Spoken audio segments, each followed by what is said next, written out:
안녕하세요. 법무법인 은율입니다. 지난 시간에는 형사합의서의 의미와 작성법에 대해서 간단히 알아보았는데요. 형사합의는 친고죄의 경우 고소 취하를, 반의사 불벌죄의 경우 처벌 불원의 의사표시를 하는 것이라고 말씀드렸는데요. 오늘은 형사합의서를 작성하는 데 있어 꼭 필요한 것은 아니지만 사건 유형에 따라 조금씩 달라지는 이 합의서 작성 요령에 대해서 알아보도록 하겠습니다.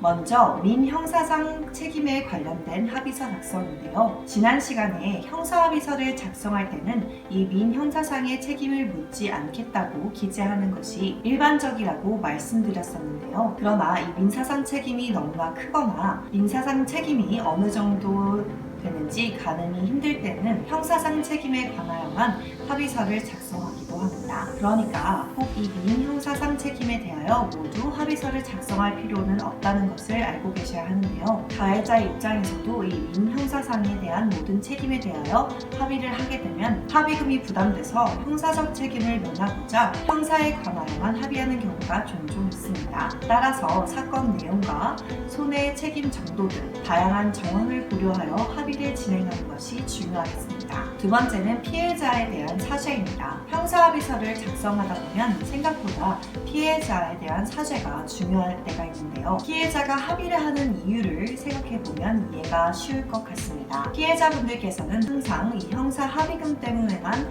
이 합의를 하는 것은 아닌데요. 합의금도 중요하지만 앞서 가해자가 범죄 사실을 인정하고 용서를 구하기 때문에 이 합의도 생각해보게 되는 것인데요. 따라서 형사합의서를 작성하는 데 있어서 가해자가 사건에 대하여 책임을 전적으로 인정하고 피해자에게 사죄한다는 내용을 기재할 것을 요구받는 상황들도 생기게 됩니다. 간혹 가해자 쪽에서 피해자와 합의는 합의대로 하고 수사기관에는 억울함을 호소하며 무혐의 주장을 계속해서 해보고 싶다는 입장을 취하는 경우도 있는데요. 이럴 경우 합의가 원만히 진행되지 않을 경우가 매우 높습니다. 따라서 형사합의서를 작성하는 데 있어 피해자가 가해자의 인정과 사죄를 요구하는지 한 번 정도 체크해 볼 필요가 있겠습니다. 다음으로는 성범죄 사건에 관련하여 합의서를 작성할 때의 내용들인데요. 대표적으로는 접근 금지와 2차 피해 방지에 대한 내용들입니다. 성범죄 사건의 경우 특수성이 고려될 수밖에 없는데요. 피해자는 가해자와 대면하거나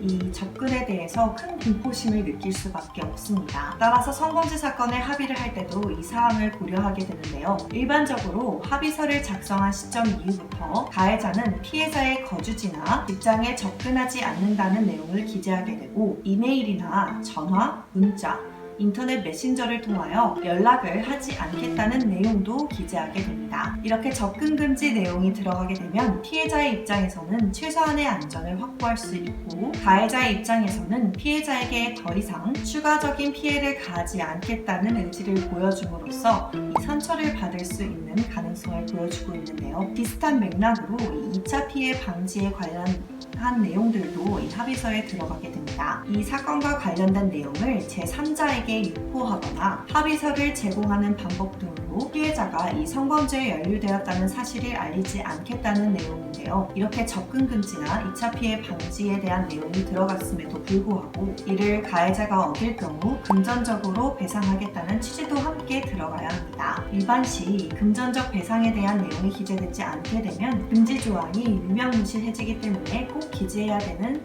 내용이 되겠습니다. 이렇게 오늘은 형사합의서 작성에서 꼭 필요한 내용은 아니지만 좀 더 합의 내용을 구체화시킬 수 있는 방법에 대해서 알아보았는데요.